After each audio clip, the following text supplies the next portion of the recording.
Bismillahirrahmanirrahim. Assalamualaikum warahmatullahi wabarakatuh. Nama saya Muhammad Saroni. NIM 22 333. Saya ingin mempresentasikan perbandingan pajak Indonesia dan Jerman. Pendahulu, Sistem perpajakan merupakan instrumen penting dalam kebijakan fiskal yang berfungsi mengatur penerimaan negara dan mendorong ekonomi.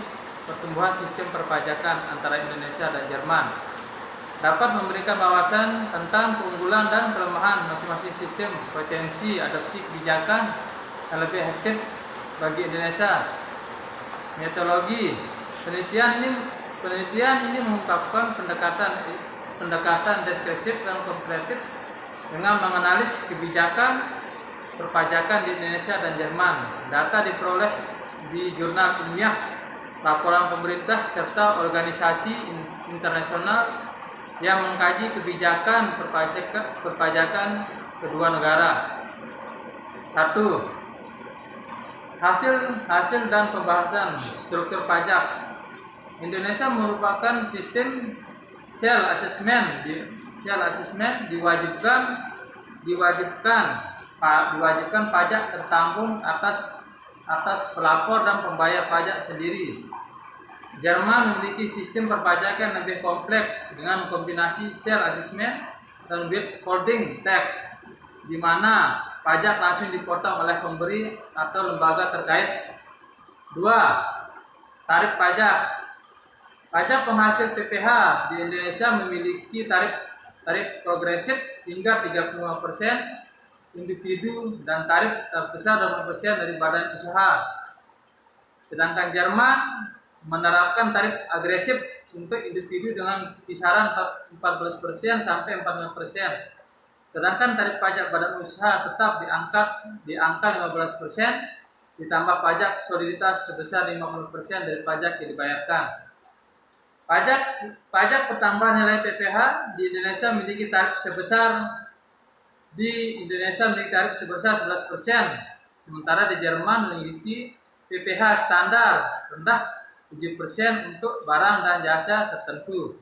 3. Kepatuhan dan penegakan hukum. Tingkat kepatuhan pajak di Indonesia masih rendah karena lemahnya pengawasan dan sanksi yang kurang efektif.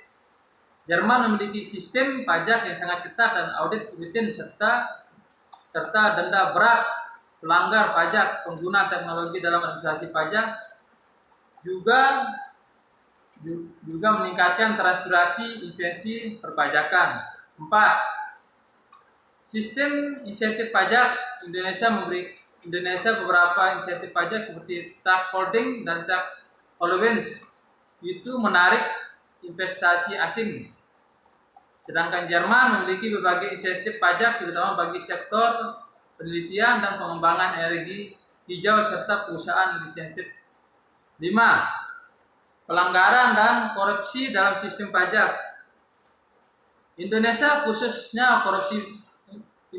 Kasus korupsi di Indonesia masih menjadi tantangan besar dengan beberapa kasus seperti manipulasi, restitusi pajak dan suap di dalam Direktorat Jenderal Pajak.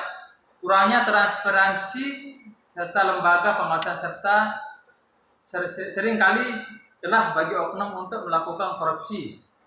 Sedangkan Jerman, meski sistem pajak Jerman lebih ketat, kasus penghindaran pajak oleh perusahaan multifungsi masih terjadi. Namun, Jerman memiliki sistem pajak penegak hukum yang sangat kuat dan sanksi berat bagi pelaku penggelapan pajak.